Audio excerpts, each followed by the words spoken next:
எத்தனை சாமி வந்ததையா, இது எந்தெந்த சாமி தந்ததையா, எத்தனை பாட்ட சொன்னதையா,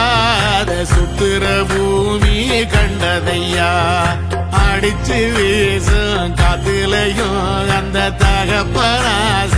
சுத்துதையா,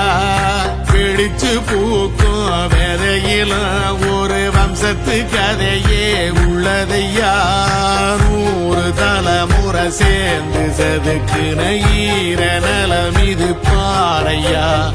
வாழும் வரையிலும் நீயும் விதைக்கிற கடமை இருக்கு கேளையா.